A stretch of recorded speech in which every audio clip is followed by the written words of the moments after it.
Hey, what's going on? This is The Doug Show. My name's Doug Cunnington. In this interview, I talked to Jesse Lakes. That's the founder of Genius Link. Jesse and I talk about our sort of common Montana connection.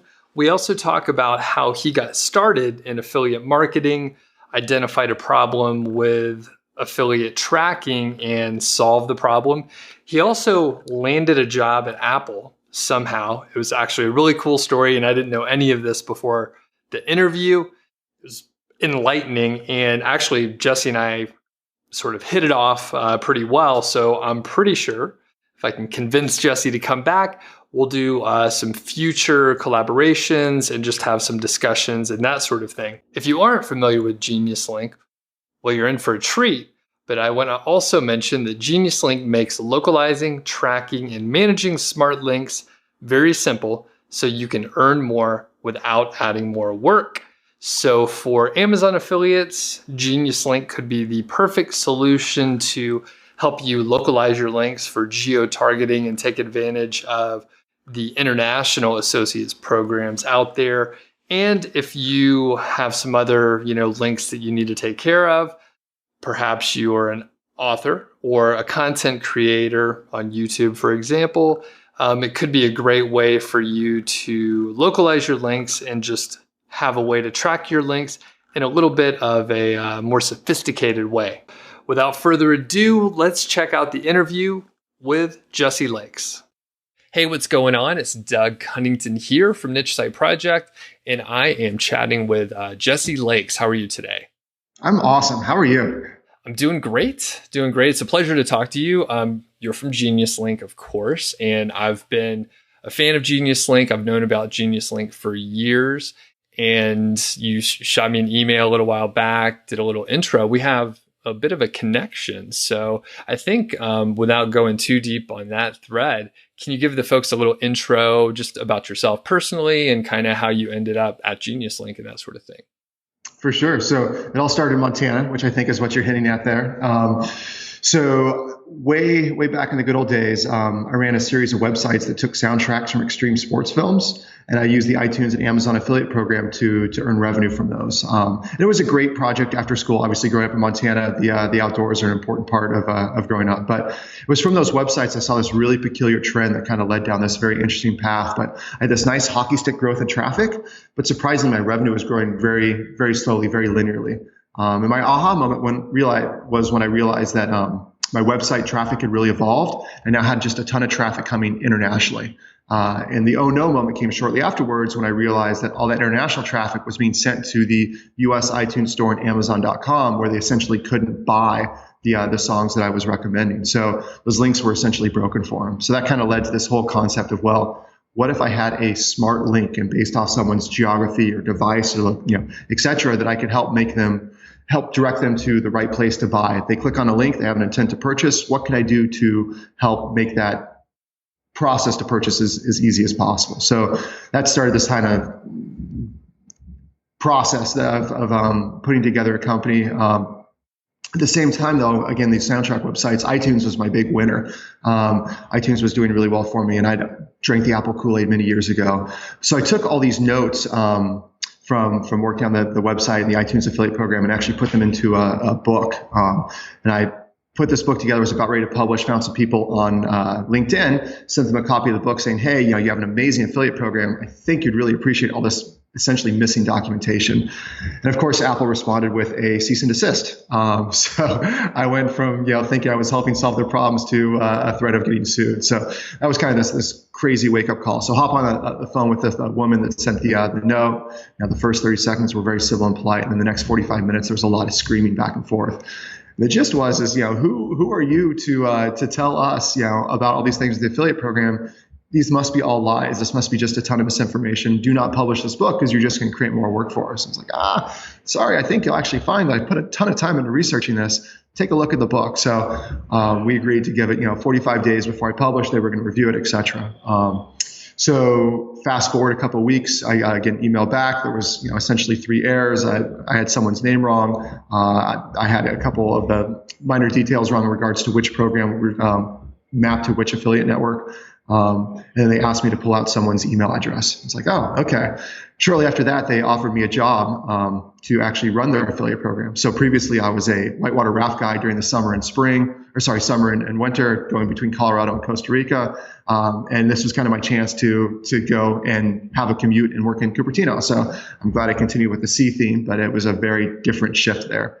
So of course I said yes, again, being an Apple fanboy. So I went and spent a couple years at iTunes working on their marketing team, actually as the global project manager of their affiliate program, and just really saw this problem from the other side. It was a really interesting perspective. We were able to double the size of the affiliate program, which was great for a lot of different reasons, but it made this problem that I had started to solve earlier that much worse. At the same time, I saw Amazon was doing it as well. So again, while I loved my time at Apple and Cupertino, I just saw this problem I had a fundamental passion for get significantly worse, and it was time to say goodbye and double down. So the company was originally GeoRight. We evolved into GeniusLink, started off iTunes focused, added Amazon, and then opened up to be a quote unquote intelligent link management platform that does a lot of different things for a lot of different people. But yeah, so sorry, that was not a short response.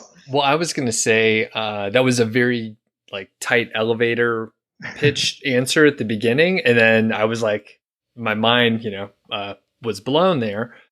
So you had a site, and you were like, hey, let's do this affiliate program. You ID'd the problem. You wrote a book on it, and then Apple was like, what are you talking about? And then they hired you after they realized that you were smart and you knew what you were talking about. Turns out a 160-page book is the best resume you could have. I try to keep it to one page, but yeah, it sounds good. That's amazing. So what year was that when you got started with your first sites? So started the sites in 2007, 2006, maybe, 2006, 2007, 2008. And then Apple was a contractor in 2009 and joined. I got the full-time gig in 2010, 2011, and then went full-time GeoRight in early 2012. Okay. Super cool. That's amazing. I did not know the history at all. So that's pretty cool. So did you have a coding background in the past, or what's your sort of educational background? So I always, I watched Hackers as a middle schooler, right? And that was like, oh wow, computers can do these amazing things. And that kind of, I already had an interest in computers to begin with. That kind of pushed me towards the whole internet, trying to understand, knowing that curiosity was a very important thing. High school, was the star student in my class as far as writing code went. But as soon as I got to college, I got my butt kicked so badly, and went from starting off as a CS major to actually ended up in business information systems. It was just kind of hid with my tail between my legs. I was much better at using the programs than actually writing them. But my best friend growing up, who also was a college roommate, really clicked with the CS thing. So I can write code, but as we started really kind of pushing on this the GeoRight thing, I had less and less access to being able to write code. They kind of slowly pushed me out. So today I don't even have access to the database. I don't write any code, but I understand enough to get me in trouble and ask questions. But I definitely can't write code myself. Okay, gotcha. And where'd you go to school?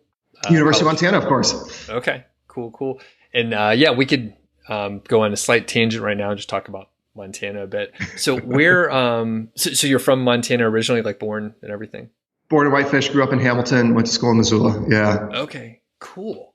Very cool. And I spent a little time in Whitefish. My wife and I were working remotely, and we were traveling at the time, and we lived in Atlanta. We're from Atlanta. Okay. We wanted to go to Montana, but we are now, our now deceased dog, we traveled with him. So we were like, oh, we're driving everywhere we go. And we're just going to hang out in Whitefish for a month, which was amazing. It was just awesome. Before the season starts. So May, right? So it was a little cool, not quite, so busy in town there. And it's beautiful, just amazing. Really liked the town there. So yeah. Yeah. But then you ended up in Bozeman. Yep. And ended up in Bozeman. We were actually going to move to where I live now, but I guess we took a 4-year detour in Bozeman, which was amazing. Very similar to Boulder, and a lot of other sort of close to the mountain towns. And less traffic. So we hung out in Bozeman for a while, but my wife recently got a new job down here in Colorado, which is great. We like it down here as well. So. Well, GeoRight/Genius Link was conceived in Denver. I was living in Fort Collins. So again, not only do we have the Montana connection, we have that Colorado connection as well. It's having close access to the outdoors, I think really does help iterate faster for the tech ideas. When you can go hike and enjoy some fresh air, I think some of the best ideas come from that, at least in my opinion. Me too. Yeah. It's great. I could go walk outside. There's trail systems everywhere and I don't have to cross roads or anything. I can go out with the new dog now and, look at the mountains in the distance. So yeah, I agree. And it's good people too. We kind of gravitate towards those areas. So, okay. Getting back on track a little bit. So you saw the need, you started, how did the company get started? Like once you were like, all right, we're doing this for real, full time, leaving Apple. Yeah. So we started with, I had the problem. So I was, the perfect customer to begin with. So I knew how to solve the problem with the websites. But we started to just kind of iterate it. Again, I left Apple. I was able to focus on it full time. My fiance at the time was also at Apple. She was also from Colorado, but she was an engineer. So we had Jesse P., the other Jesse, who again was my best friend growing up, college roommate, the engineer. He went to Microsoft, was able to kind of iterate on the idea nights and weekends. But Shannon and I, we left Apple. We were able to really focus in on it, and we spent essentially the first year not putting a monetization model around it, and just kind of wanted to build a platform to solve our problem, to kind of help people out. We were able to organically bring in a few people. We were very unique in that there really didn't have any other competitors in the iTunes space. We knew the problem fundamentally. Just again, I had the site, but I also working from Apple saw and kind of understood some of the challenges from the inside as well. But we just slowly, very organically grew it. A couple people here, a couple people there. We were really fortunate. Again, we started in the music space, but iTunes supports multiple media types. During that era was like the crazy Angry Birds app store, everyone can be an appreneur, and we ended up, for better or worse, connecting with a couple of mobile ad networks that use the affiliate program to help monetize those app recommendations. So we had two massive clients that just kind of showed up out of the woodwork and really kind of helped us grow. So that first year, Shannon and I coming out of Apple, we were very fortunate in that we didn't need to take a salary. We were able to kind of let the money from the company pile on at the end of that year. Jesse P. left his day job. We've worked out had a monetization profile or monetization plan figured out. And it slowly built upon itself. But I think having that time, having that patience to kind of build upon it was absolutely essential. They kind of talk about how entrepreneurship is, jumping off a cliff and building a parachute or building a plane as you go. We were fortunate enough where we could look over the cliff and know what we were looking at, and didn't quite jump until we had at least the basic plans of the parachute and the plane put together beforehand. So we were, again, things worked out really well for us. We definitely are not like others where it was forced upon us. Very blessed, I guess I should say that. Right. Yeah. And I think, that's more my style, especially my wife. She's very risk averse. And it's like, not only do we have a parachute, we have like 2 backups each. Like that's how conservative she is. So that's great that you had time. You don't have to rush. I think, I'll put words in your mouth, but you can make better decisions that are more long-term if you're not like, how are we going to pay rent this month? That kind of exactly. So. You're seeing vision, you're executing a vision instead of just chasing money. And chasing money is a lot of movement, but a lot less direction. Exactly. Yeah. Well put. So you mentioned Shannon, that's your wife. That's the wife and co-founder. Yeah. Okay. So did she do a lot of the coding early on, or how did you guys build it? Yeah, so the three of us had a pretty good split, right? So I was everything but coding. So all the marketing, all the sales, all the support, et cetera. Shannon kind of took over the dashboard side of things. So all of the tools to build the links, to manage the affiliate programs, to give the reports, et cetera. And then Jesse P., he built all the service pieces, all the behind the scenes, making sure things worked, and dealt with all of our infrastructure. So it worked out really well where we had our kind of 3 clean divisions. Obviously, there was overlap here and there, but we kind of had our mandate and we ran with it. Okay, gotcha. And then, if I can ask, how big is the team now? So we are 10, 11 here in a few weeks. We just got another job offer accepted, and building the team slowly but surely.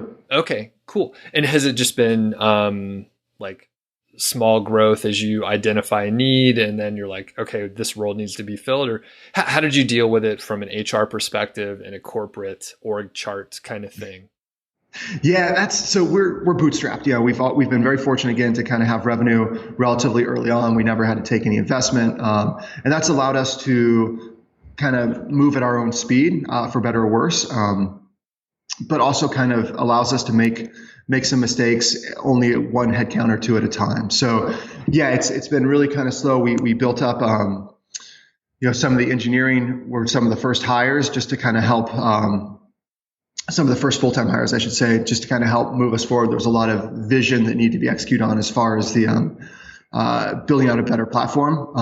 And we're one of the first movers. My background with Apple definitely kind of helped. So we didn't have to work as hard from an SEO perspective or a biz development perspective. People that knew that there was a problem typically very organically found us. So my job was relatively easy early on. That being said, was able to hire my brother after a couple of years, which was great.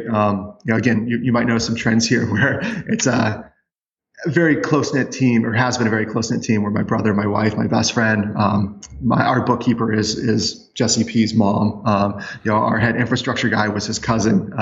Shannon's sister worked for us for a period. So we were able to kind of bring in people that we knew and trusted and wanted to help us out as well. So that really kind of, from the HR perspective, some people say, never hire a relative or a spouse, but we broke all those rules and it worked relatively well. But there's always kind of ups and downs with that as well.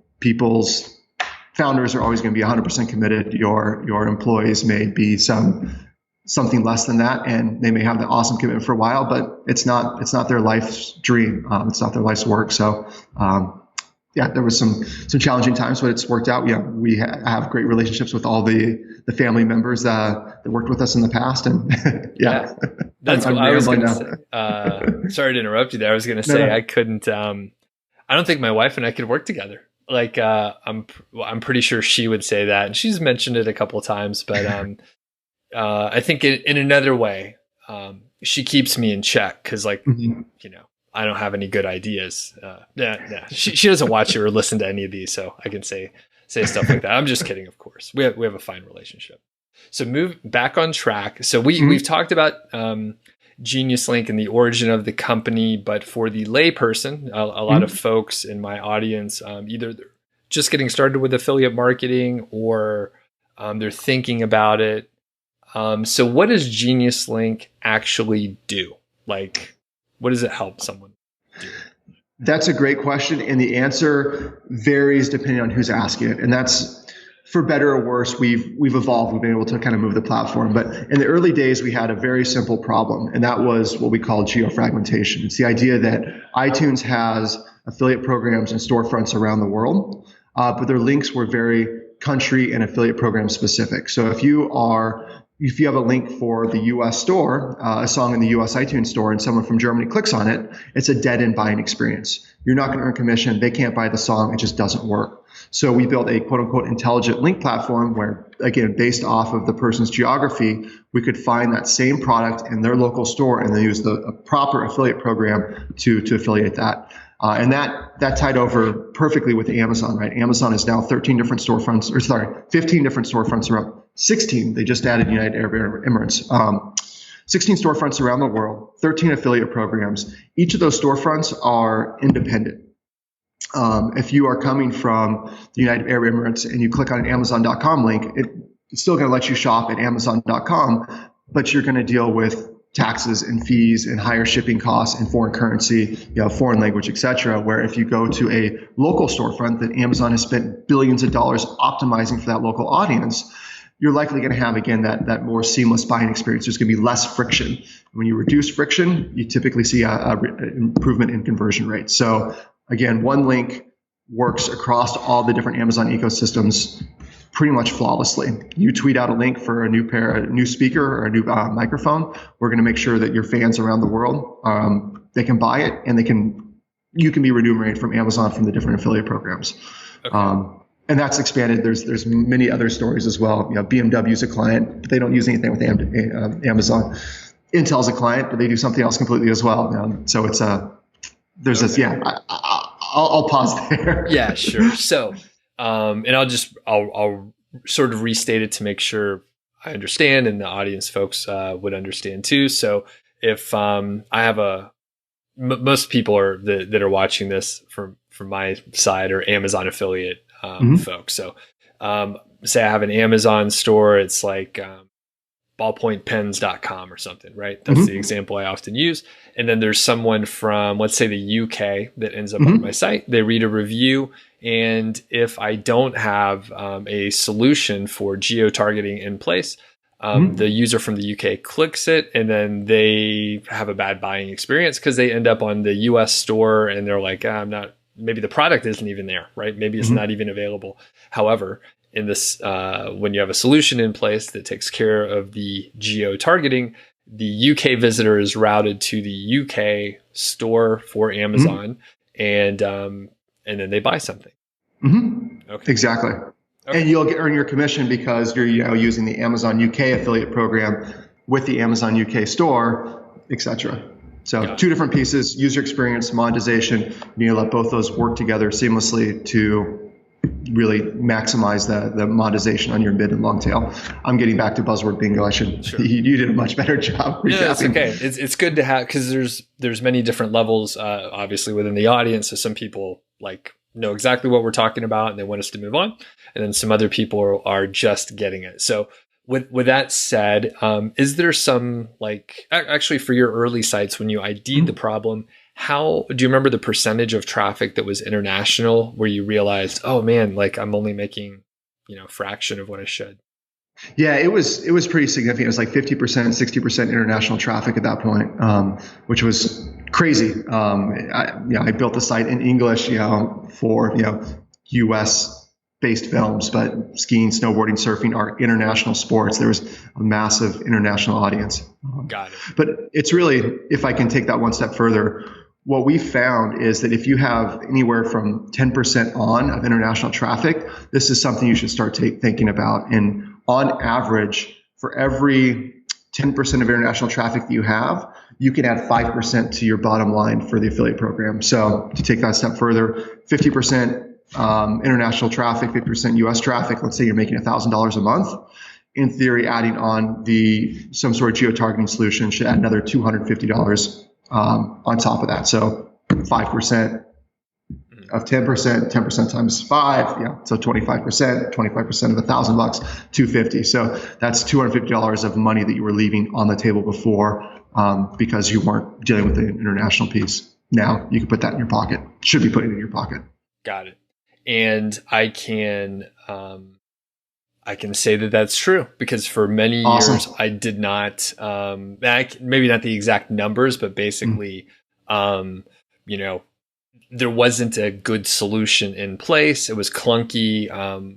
Maybe I didn't like the other plugins or whatever. But finding, and this is what I do. I suspect you would agree with this approach, but let me know if you disagree. So when I looked at my analytics, I was like, you know what? It's not worthwhile right now. I can see there's not quite enough traffic, and I can see that it's getting close. So once the UK and Canada, so those are the only other two international groups that I'm dealing with, but the US, Canada and the UK. And once I implemented it, it was pretty much instant. People were routed properly, they were buying stuff, and literally additionally no work. And it was a no-brainer, and I wish I did it sooner. So prioritization is always a challenge. Go ahead. Yeah. That's exactly right. There were other things I had to worry about. So in slightly more granular, a lot of the time I'll tell people, actually, let me step back. People will approach me and say, I want to increase money or increase my income or improve conversions or something like that. And sometimes folks that have that question, they just don't have enough traffic yet. So sometimes I tell them, you're not going to be able to squeeze anything else out of, 15 visitors a day. Just not going to right. So the threshold a lot of times that I'm telling people is like, if you can get, say, 50 to 100 unique visitors per month, is it per month from an international, say the UK, then go ahead and you're probably going to be able to start making a little bit of money. And if you grow your traffic, you should be able to grow that into a bigger piece. It should grow proportionally. So do you guys make it a little more granular, or the 10% rule is kind of what you're looking 10% is typically easiest. Education is such an important thing, but education overload can be a challenge. But let me just take what you said and kind of flip it on the other side. And that's that you have to sign up for each of the Amazon programs independently, right? And it's the exact same form as you do for Amazon.com. So it's really easy to do. And if you do the UK, you can do the other four in Europe very quickly. But for each program, I think there's a requirement of having at least 3 sales in 90 days. So if you can't generate 3 sales in 90 days, they're going to kick you out of the program due to inactivity. So back to your thing about making sure you have enough international traffic. Well, what is your conversion rate? If you're getting a 1% conversion rate, then you need at least 100 clicks per month in each of those storefronts. If you can't hit that, then it's likely you're going to get your account closed because of that inactivity. So at least 100 or 200 clicks. But if you're converting at 20%, then you need significantly less clicks to be able to get those sales. So sorry, that wasn't a black and white answer, but it's varies depending on kind of that traffic and conversion rate. That's perfect though, because it's actually looking like at the data that a person has. They know their conversion rate. They can see what traffic they have, and it's like, okay, if you're not getting enough, don't even waste your time. There is a little bit of overhead with the admin. Like you said, you have to sign up for the program, which isn't a huge deal. You have to be able to accept the payments as well, and that can be challenging for certain geographies. There's some good solutions to that. We can get to that later, but go ahead. Sorry to interrupt you. Sure. No, we could actually flow into that. I mean, what were you going to say? Oh, just I have fallen so deeply in love with Payoneer that it's kind of sad. So as you said, Amazon initially was a real challenge. I had to go to the bank, stand in line with all these foreign currency checks, and get the oddest looks from the tellers of how am I supposed to deposit this, X amount of Canadian dollars or euros or whatnot. And that was the biggest frustration. I hated doing it. It was horrible. So I wouldn't do it. I'd get 6 months worth of checks sitting there, and then the checks would be stale, and it just became a nightmare. But Payoneer, for those that don't know, is a great, it's kind of PayPal on steroids, right? So they allow you to have a digital wallet more or less, but to get money into that digital wallet, they give you different, I just got some weird, okay, you still there? Mm-hmm. Okay, sorry. Things are going haywire with Google File Drive. Okay, sorry about that. Payoneer allows you to have this digital wallet where you have different receiving accounts, and those receiving accounts can be in different countries and different currencies. So I have a receiving account for Canada, so I can put in my Canadian bank account via Payoneer so that Amazon can now pay me directly with a direct deposit instead of issuing a check. Same thing for euros, Japanese yen, etc. So Payoneer allows you to seamlessly take those commissions from all those international programs, put them into your digital wallet, and then cash out your digital wallet into your U.S. bank account. So I no longer get paper checks. I no longer have to stand in the line. The people at Chase don't glare at me anymore. Life is so much better. Yeah, that's my love affair with Payoneer. There are some challenges. Mexico is they're a little bit slow. They've just ramped that up. They don't do anything for India. India is a big one. We've got a different solution for that. But you're absolutely right. There is definitely some administrative challenges, but we have written some thorough documentation in our years of figuring that out. Hopefully those challenges are as easy as just following steps now instead of having to figure this out. But that was a massive problem in the early days. How do we get money out of Japan? How do we get money out of India? We've made all these commissions, but I can't actually spend them. I can't pay my employees. I can't pay my rent or myself because the money is stuck in these countries. Right. But thankfully we've worked through those. Yep. And I was going to say Amazon have allowed direct deposit, at least for the UK and Canada, which was a great help for me because I was getting checks from those. And like you said, it's a little bit of a challenge. And then sometimes there's extra fees depending on your bank and all that. So I was paying extra fees and or just, I was like, don't pay me until I have a big check. So it's a smaller percentage of it. So exactly. Yeah. The Amazon stuff was just rolled out a few months ago, if I'm not mistaken, which is obviously takes a little the thunder away from Payoneer. But again, however you can get that money into your account, awesome. Earning the commissions is one thing. Being able to spend the commissions, that's what really matters. Yeah. Yeah. So some of the obviously, since you guys work so closely with Amazon associates, you're pretty well versed in the rules and stuff like that. We were chatting before I hit record, and I recently went through an audit with the Amazon team. Everything was fine. Not a ton of interaction with the team, but everyone was super polite that I talked to. But as far as rules and maybe some violations that people make, what are some of the common ones that you see?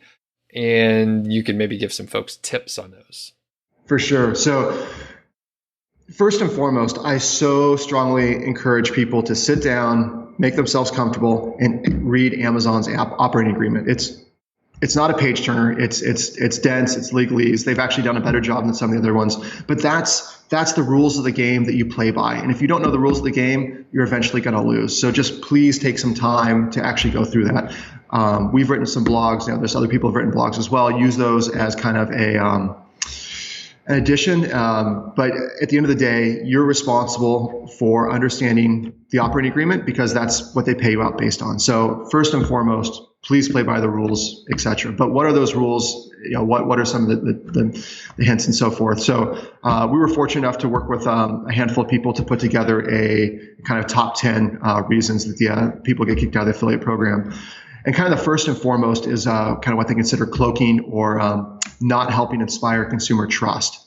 And that really affects us specifically. Again, Genius Link is a tool to help people monetize their international traffic. For our magic to work, you have to use a Genius link. The link is not an Amazon link. It runs through our domain, so we can do the link translation, auto affiliation, etc. But when you place a link that isn't an Amazon link, you need to disclose that, and that's a really important thing, especially when you're putting links on social media. So if you're putting links on YouTube, etc., buy on Amazon and then a link that is not an Amazon link. So whether it's Genius Link or a Bitly link or something else, it's really important that you let consumers know where they're going to go. That consumer trust is really important to them, and probably the biggest issue that we run into. And it's an unfortunate one because it's so easy just to drop a link in there. But whether it's your website and you say buy on Amazon, or you hover over it and it shows the Amazon link in the status bar, whatever it may be, it's really important that you let consumers know where they're going when they click on that link. And consider it big or small. Unfortunately, that's probably the reason that we see people get the audit emails more often than not. So that's probably the number one. Number two is offline use, quote unquote, offline use of a link. You cannot put an affiliate link in an email. You cannot put an affiliate link in a PDF. You cannot put an affiliate link somewhere essentially that you cannot get refer information to be passed through. Amazon wants to know where those links are placed. It's really important they have a holistic view of how you're using the affiliate program. So it's really important that when you place a link that, again, the refer information should pass through with all of, incognito browsing, security, etc. That refer information may not always be passed through, but now we're getting in the weeds. The idea is that it should be something where it can go through. So don't put a link in your email, in your newsletter, etc. Put a link to a landing page, or put a link to your blog or your website, and then link off to Amazon. But please don't put a link directly in your email, because that unfortunately can get you in trouble.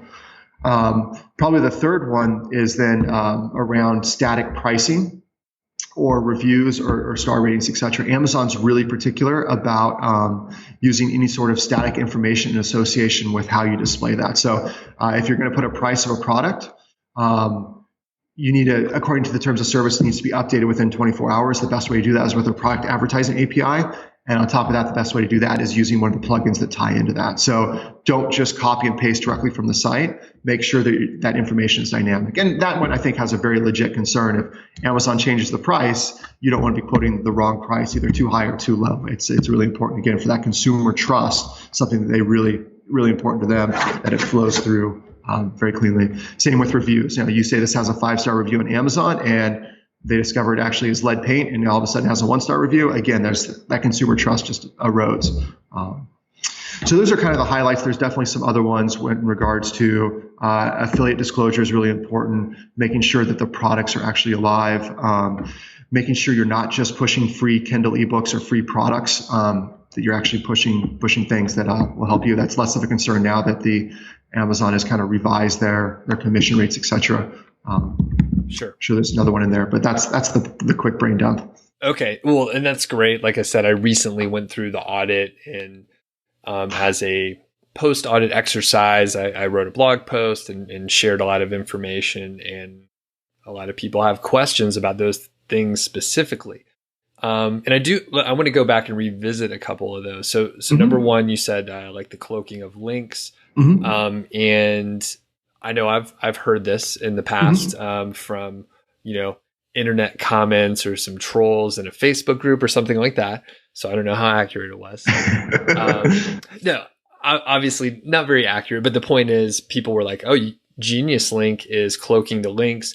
That is not allowed. Right. So I know it's the worst thing. And you're like, no, guys, like that is not right. So my interpretation is the important thing is a person, a visitor, should know that they're going to Amazon and that it's an affiliate link, right? From an FTC perspective as well. Like you're an affiliate, you have to disclose like the relationship so that people know that you're making money from it. And from Amazon's perspective, that a visitor is going to Amazon. They don't want visitors on their site thinking that Amazon is tricking them to get them over to Amazon. So that's my understanding. Like as long as you disclose it and people know what to expect, then you're in good shape. And feel free to pepper in. Is that understanding correct? Exactly. A link shortener is perfectly acceptable by Amazon. You can use any link shortener, you can use any domain, etc. You just have to disclose in your proximity that link is going to Amazon. So us, our competitors, something else completely, something you build yourself. It doesn't matter what that link looks like as long as, again, close proximity. So in the anchor text, before it, after it, just saying, buy on Amazon, check price on Amazon, a logo of Amazon, something. That's all that matters. And just, it's so unfortunate, people, we've heard the same troll comments, and it's, again, we've been very blessed with the company. We support some of the largest sites in the world that are Amazon affiliates. We have a massive amount of Amazon traffic running through our service. We work with many thousands of clients. Genius Link is not a violation of the Amazon affiliate program. Sorry to hammer on that. It's just one of my pet peeves that we worked so hard to make sure that everyone is clean, everyone is good, that those relationships are rock solid. And unfortunately, you get the trolls, but I guess that's the whole point of a troll, is to get under your skin. Sure. Well, and thanks for humoring me there. Obviously, I knew the answer to that, but that's a good question. Want to know like explicitly and exactly why, and that's why, because like we said, there's disclosure and there's expectations, and a good customer experience is what we're looking for. So and the rest of the stuff, pretty common. Mentioning prices, you don't want to do that. There are many tools out there that can help you access the advertising API to pull that data. So this is slightly a bit of a tangent, but related. So I know there are a lot of tools out there that help you, say, pull images, pull the ratings or whatever. Does Genius Link have any capability to help you get images? That's a big concern for some people in the audience. Yeah, so we are super focused. That link translation piece is really, really important to us. We've expanded upon that a little bit, and let me speak to that in just a second. But we have worked closely with other plugins, and there's a couple plugins that we strongly recommend where you can take advantage of their best in class. They're really focused on making sure you have great visuals on your website. It's easy, plug and play. Plugins you drop in, you can quickly bring things up. EasyAzon is one of those. Chris, the founder of that company, is awesome. On the other side, AAWP is another one that we really recommend. We just posted a blog about how easy it is for those two tools to work together, us and them, et cetera. But at the end of the day, we're really focused on making sure that link works across the board. And that in itself is a full-time job. There's a lot of behind the scenes magic to make sure that when you recommend that microphone, either when the ASIN changes or the language changes, we can find that same microphone in Japan, in Germany, et cetera, so that those links work cleanly. That's what gets us excited. That's what we really focus on. Bridging the two topics, the last two conversations, we have really started pushing on a new format, which we call choice pages. So again, Amazon compliance is super important. Having some basic information about the product is also super important. So something that we've seen just explode in the music space, and really starting to take off in the book space, is this concept of a optimized landing page that includes some information about a product, then allows one or more buy buttons below. For music, obviously it's stream buttons, etc. So we've been pushing hard on this. We call them choice pages, but pivot pages, commerce pages. They have a handful of different names depending on what service you're using. But the idea that instead of having to disclose on your YouTube comments or on your Twitter feed the affiliate disclosure and or the buy on Amazon, the idea is you drop a link to a choice page. We're going to take care of all those compliance issues, make sure it's 100% compliant with no work on your side, but also give you, pull automatically from the Amazon's API to make sure the image is there, make sure the description is there. Price is going to be something hopefully coming out later this year, et cetera. So again, WordPress plugins, we have a couple, but at the end of the day, that's not our forte. We'd much rather you use someone that does it really well and then use ours on top of that to make sure the link translation is taken care of. But there's kind of that middle ground with these choice pages where we're really trying to help make sure that the consumer has a great user experience and also make sure that you stay in good compliance as well. Sure. So the choice page, where does that live? Where is that? So that's on the Genius domain, right? So you'll have a Genius link, right? So Genius/checkout my microphone. You click on that, it's going to pull up a landing page. That landing page is, again, mobile optimized, super simplified. It's built with a landing page in mind, minimal options, very clean, call to action, etc. And then you'll have maybe just one button for Amazon, or maybe it's a button for Amazon and Best Buy and Target, or if it's getting clicked from the UK, it'll be your top 3 retailers from the UK. Again, you can kind of pepper those things in, and then those links to those buy buttons will then take advantage of our technology to send people onto the final destination. Okay, cool. That makes sense. Yeah, that's pretty cool. I actually wasn't aware of that new functionality. Pretty nice. So let me just, if I may have the soapbox for a moment further. We love Amazon, right? Amazon is a massive ecosystem. They've done an incredible job with the global dominance. They do affiliate really well. But as you've seen yourself, there's some risk mitigation an affiliate should do as well. It's no matter how good of an ecosystem it is, it's dangerous to put all your eggs in just a single basket.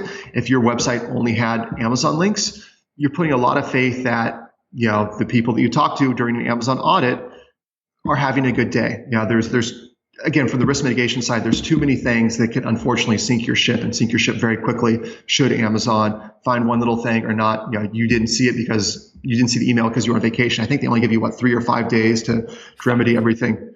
And then after that, it's really hard to get back in the good graces. So one of the things that we've seen firsthand with not only ourselves, but also our client is that you should help diversify your affiliate revenue. And that's also another piece of that choice page. Giving your clients options is good, right? Amazon has 50% market share in the US. That's a massive amount of market share. That also means that there's 50% that you could still optimize for. Not everyone is a Prime member. Some people still prefer Walmart or Target, etc. So if you're promoting a single product and you have a buy button for Amazon, and a buy button for Walmart, a buy button for your third choice, you're kind of optimizing across the board. You're diversifying your revenue. You're helping the consumer with choice. Again, you're affiliate compliant. That's kind of the future where we see affiliate marketing going. The relatively near future is, again, Amazon's important. Make that your first buy button, but don't put all your eggs in that single basket. Indeed. Okay. And I did. Good point. I'm glad you got on the soapbox there. I haven't experimented at all with the Walmart affiliate program.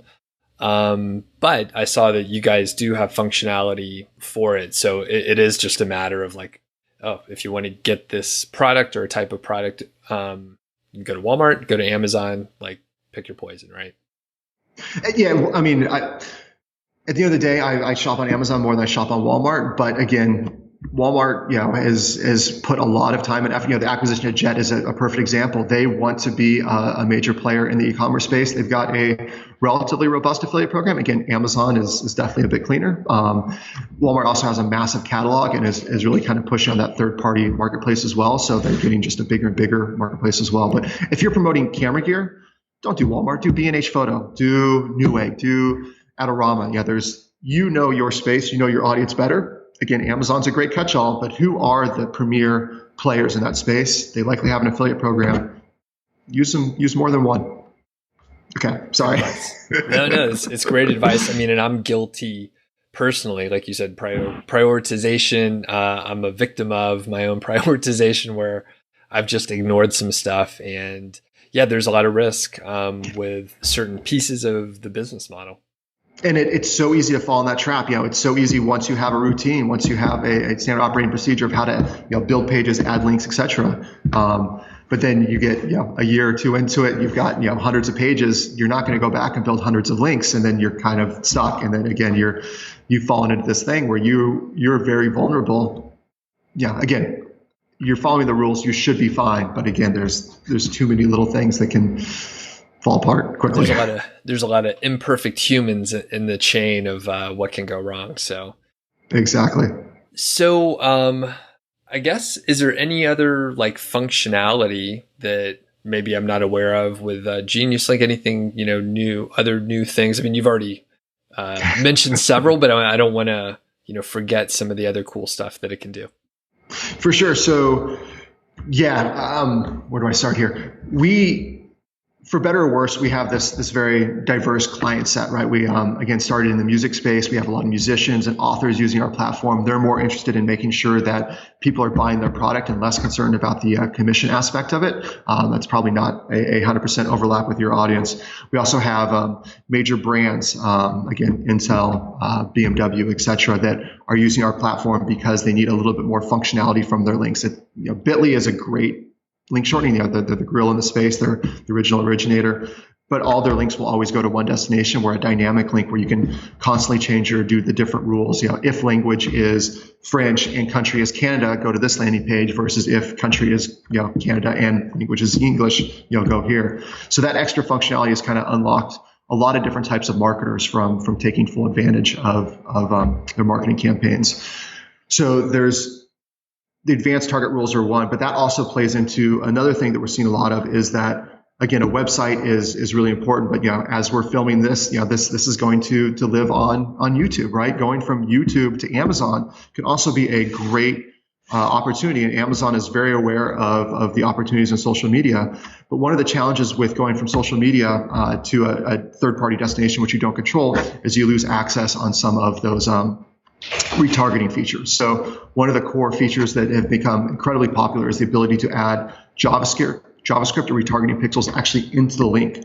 So if someone clicks on the link, we'll actually pause for a fraction of a second, fire some JavaScript for our client, and then redirect them on. So it's still a seamless user experience, but now you can build your custom audiences even though you're going from one third party to another third party. Social media, Twitter to Amazon or Twitter to YouTube, et cetera. And those custom audiences, if you're doing any sort of ad buy, obviously it's much better to be focused. Someone that has shown interest and intent in your platform or you in general is going to be a much better place to target than just kind of the spray and pray approach. Take that one step further, you build your custom audience. Facebook allows you crazy insights into who those are, the socioeconomic status, et cetera, stuff that Google Analytics doesn't tell you. On top of that, Facebook also allows you to do lookalike audiences, right? So you have a great audience that's monetizing well, do a lookalike audience, find a new audience. It's much cheaper to do retargeting buys than just a straight spray and pray. So there's a lot of tangential value you can do from retargeting, even if you are just an affiliate. If affiliate marketing is kind of your piece at the moment, especially when you're doing social media. Got it. Interesting. So let me restate that to make sure I understand. So I can have, say, a video on YouTube and put a Genius link in there. Someone clicks on it, and then I can have a Facebook pixel attached to that link. So I can build an audience through someone clicking on the link. And for the people that don't know, If I were to build an audience tracking your clicks, then I could then show you ads on Facebook and chase you around like on Facebook over and over again until you get sick of seeing my ad or whatever. So that's what you could do. Exactly. That's pretty cool. Yeah, I didn't know that. That's sick. We've side tangent here. Real estate agents seem to be loving this. Facebook bots seem to be the new tool for real estate agents. So we've had this crazy influx of real estate agents that are using our link specifically for the retargeting feature. They'll send them to a listing or whatever, but they'll add the retargeting pixel so they can come back and make sure that house they looked at stays front and center for them, or their name stays front and center for them as they browse the internet. So lots of different things. So the advanced targets, being able to target off of language, country, device, etc., is a key piece. The retargeting pixel is a key piece, and the choice pages are another piece. And there's a handful of other things that we offer, but those are kind of like the three main value adds. I guess the auto affiliation and link translation specifically for Amazon, but in general as a intelligent link management platform, those are the three features that we see a lot of value in, and kind of overlapping those has been really cool to see clients doing crazy things. You build the tool, and within not too much time, you see people doing things you never thought possible, and that's one of my greatest sources of joy. But again, I'm going off on a tangent now. No, that's what it's all about.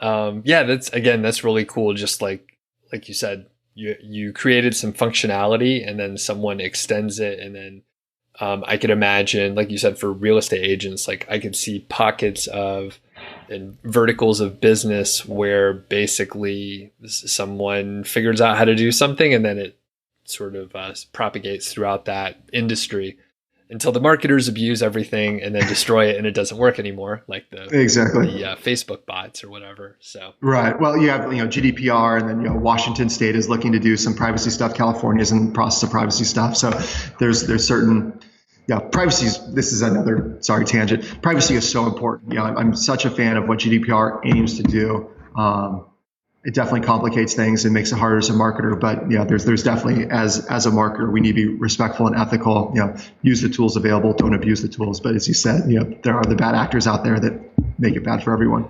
Right. Well, and I guess if we're talking about tangents, like with the GDPR, like I tried and I updated some things, but I was just like, this is the worst website experience ever. Like, just forget it. I'm not doing this. Like, I don't think I'm doing anything wrong, but I'm pretty sure I'm not doing all the disclosures that I'm supposed to. But at the same time, it's like, all right, the age that we live in now, like you basically have no privacy, and like, what do they say? If it's a free product, paying for it. You're the product. So it's like, come on, people, if you're using Facebook for free or you're watching YouTube videos, like you're the product. Sorry. Like that's just how it is. Or you could pay, right, and get out of that. But that's my rant. So you don't have to say anything on that. Yeah. Okay. Any other things you want to share about the company or functionality? Like where are you guys heading in the next, say, 18 months? Yeah. We got some crazy plans. We're doing some really cool stuff. So if we kind of riff off that tangent that we had earlier, where diversifying your revenue is important, but again, doing a standard operating procedure of how to build your site so that it's easy to do and that you can have a VA do it. Those two things are really important. So we're really working on making it as easy as possible for you to give us one link, for us to find that same product in other ecosystems, for this then to build a choice page seamlessly, put the information that's relevant, then also pull in the different affiliate programs that are relevant so you can monetize that. So at the end of the day, we want the user interaction or the client interaction to be the same. You recommend a product, and for us to take care of all those other pieces to ensure that you are, again, diversifying your revenue, that you're monetizing all the different pieces, and you're optimizing not only across the US, but also across the world. So that's kind of the 18-month vision. We've been kicking butt on it. There's just a lot of different pieces to do. Believe it or not, it's actually really challenging to take a link for Amazon, a microphone Amazon, to find that same product inside Walmart Newegg. But we've actually got 5 patents on being able to do exactly that, and it's just a matter of time and work. But it's a lot of work to get there. So take a deep breath. We're going to get there. I'm really excited. But yeah, there's some really cool stuff coming where a Genius Link should be a whole lot more intelligent than it has in the past. Awesome. Do you have any time frame on that, or just like the general 18-month, given all the hurdles one has to go through? The goal is to iterate, be able to launch something every few months. So the monetization aspect is kind of we spent a lot of last year working on making the choice pages a lot better, a lot easier to build, a lot more efficient. So that was kind of one step. The next piece is to open up this other monetization pieces, right? So we added native support for the Walmart affiliate program and B&H affiliate program. We also allowed you to integrate not only skim links, but also VigLink as kind of catch-alls as well. So if you have a link to Adidas or Newegg, we don't natively support those affiliate programs right now, but if you had VigLink or skim links added, we'll see that they can affiliate that for you. So now with the Genius Link platform, you can build a link anywhere. We can make sure it's affiliated correctly through those partnerships. The next step for us is to add significantly more affiliate programs. So we're building out a infrastructure that will allow us to support not single or tens, but hundreds of different affiliate programs relatively easily. And then from there, we'll transition over to go back to work on that kind of back end matching. So again, you give us an Amazon link, we can find it in Walmart, we can find it in Newegg, et cetera. And then it's back to the choice page to make sure that all the relevant data is there so that we can give you pricing, availability, shipping, et cetera, for each of those different pieces. So it's kind of, feedback loops where each one kind of builds on the next to kind of give the whole tool more value.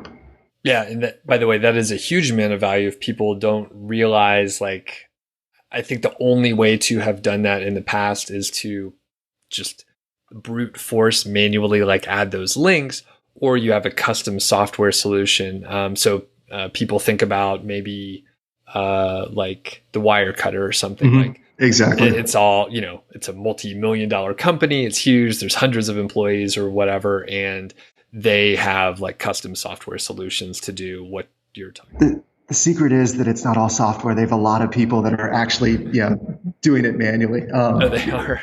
Yeah, exactly.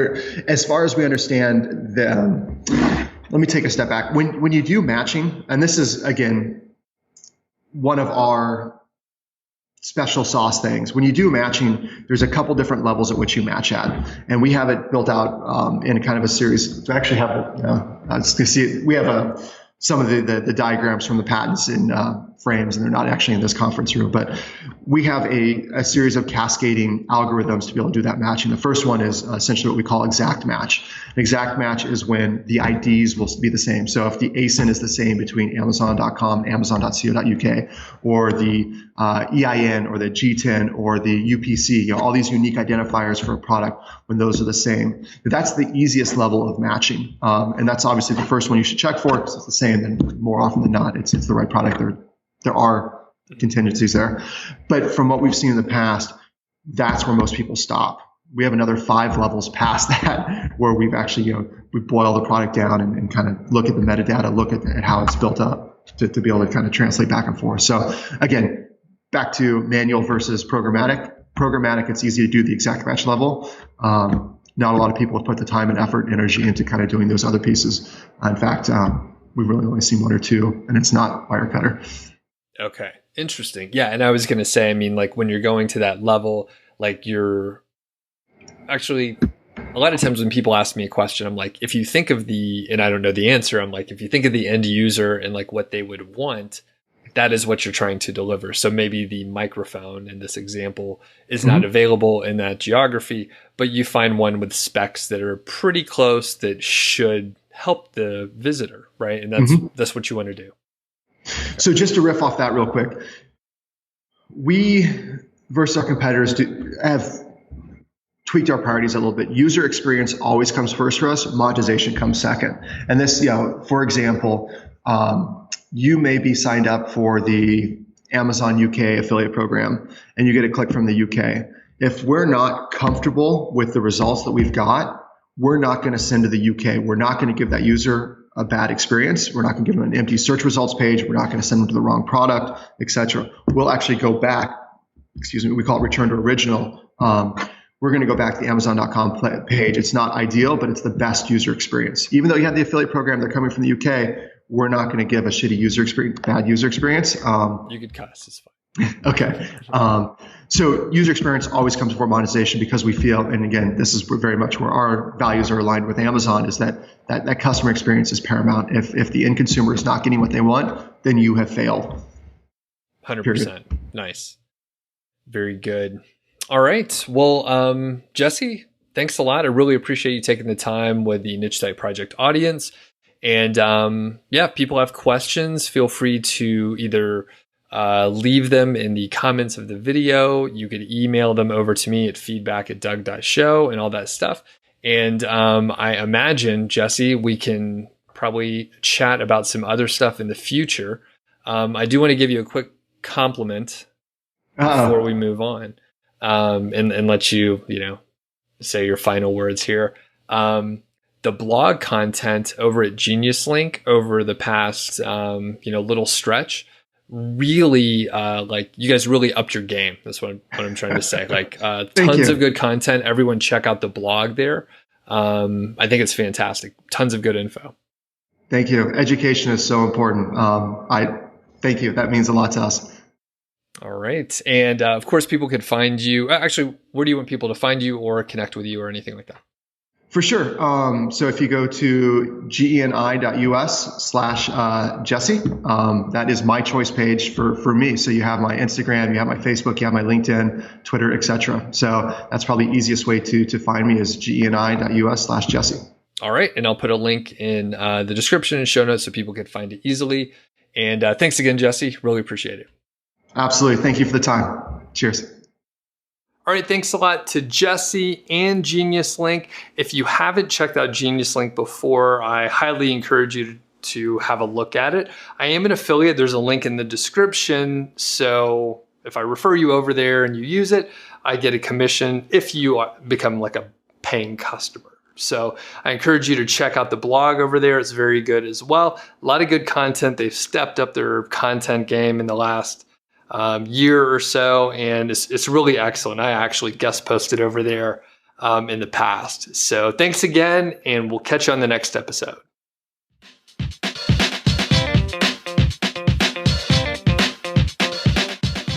All right, thanks a lot for joining me on The Doug Show. I really do appreciate you taking the time.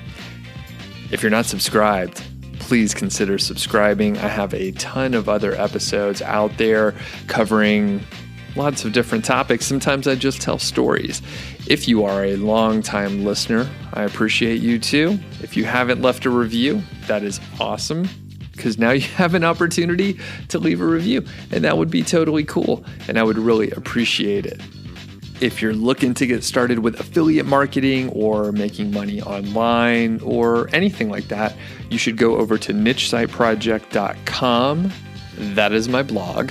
Once you're over there, you just click the green button, enter your name and email address, and then I'll send you a bunch of cool stuff. I'll send you templates, some motivational emails, and I think there's probably just some random emails that I send out there also. So we'll catch you next time on The Doug Show. Thanks.